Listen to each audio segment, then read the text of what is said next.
Bien, si esta semana tuviera que titular de alguna manera, diría de la expectativa a la decepción.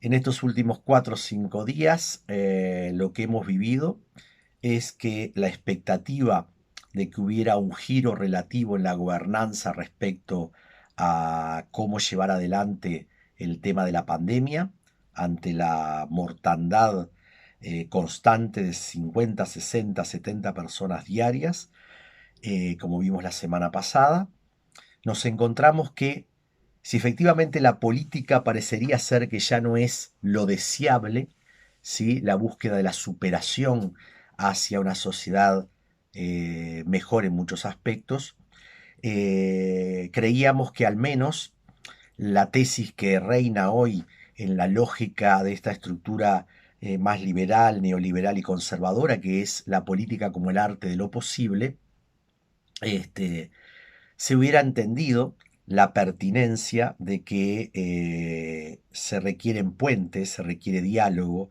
se requiere sinergias, se requiere aglutinar actores para poder enfrentar esta etapa tan difícil.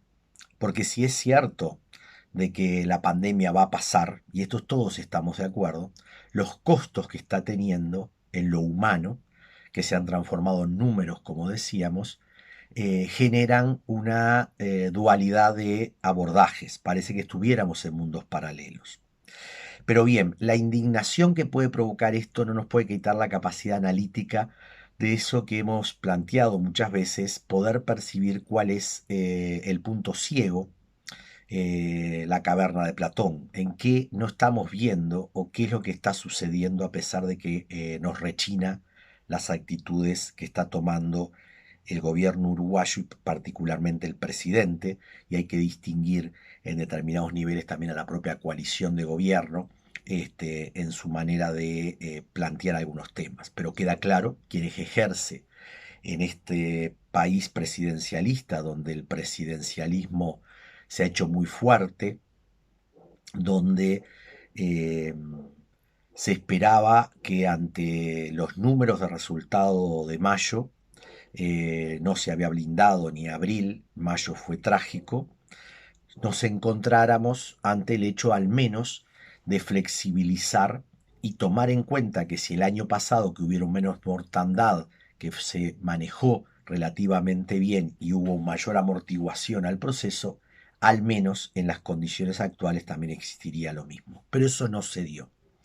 El gobierno se reafirmó en lo que hemos dicho en muchas redes, en la hipótesis del mal menor. En última instancia, el mal mayor es la economía. Es decir, si la economía no funciona, no funcionaría nada y por tanto no se acepta la propuesta integral que el grupo científico honorario le había hecho de que paralelamente a la vacunación que está haciendo a ritmo importante, hubiera una baja de movilidad, que eso ayudaría, como han mostrado otros países, generar mejores resultados. El gobierno sigue una construcción de relato que la oposición a la libertad responsable es la represión, no entendiendo que lo que se está diciendo es que la libertad responsable es condición necesaria pero no suficiente y se requiere una intervención de políticas públicas acordadas. Por otro lado, separan la lógica del incrementalismo, es decir, bueno, va actuando en función de los procesos que tiene delante y mirando las encuestas. ¿Sí? Clarísimamente hay un sector importante y un bloque de poder social, político y económico que respalda esta forma de gestión, ¿no? Y que va a dejar en el camino lo que está afectando porque lo que sobrevive es aquello que se sostiene. Bien, Hubo una entrevista de la periodista Blanca Rodríguez en la que todos teníamos una expectativa importante de que en ella el presidente diera otros mensajes. Se reafirmó en esa lógica y descuelga algo que es muy complejo, y es que no hay relación causal racional entre los hechos que están agudizando la pandemia y las medidas que habría que tomar.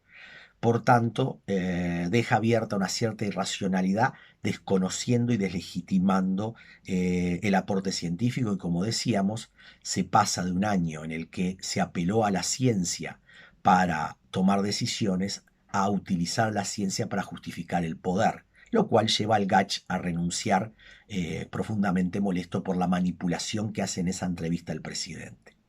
Por otro lado, dice no tener dilemas éticos. Por tanto, la sensibilidad a la que se apelaba desde distintos sectores cae a pedazos.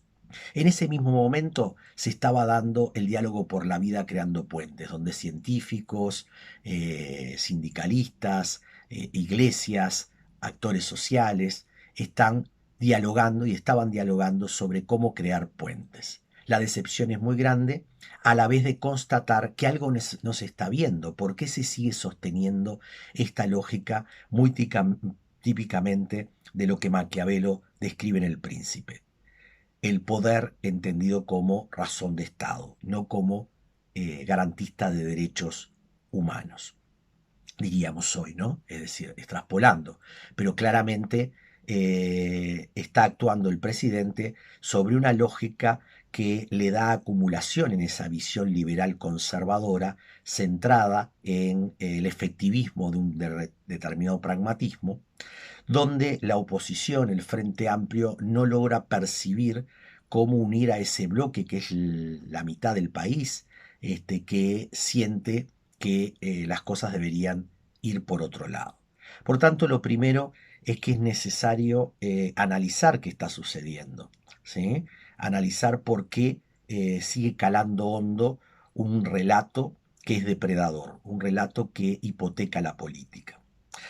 Recordando a Hannah Arendt cuando dice que el sentido de la política es la libertad, esto significa que nosotros, en este espacio y en cualquier otro, tenemos el derecho a la expectativa de un milagro. No porque creamos religiosamente en milagros, dice, sino porque los hombres, en cuanto pueden actuar, son capaces de realizar lo improbable y lo imprevisible.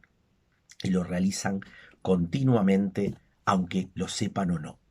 Bien, yo creo que la movilidad social que hoy se está dando va a tener que gestar las alternativas para trastocar esta situación que el gobierno ha consolidado de manera inflexible y que termina siendo deshumanizante y regresiva.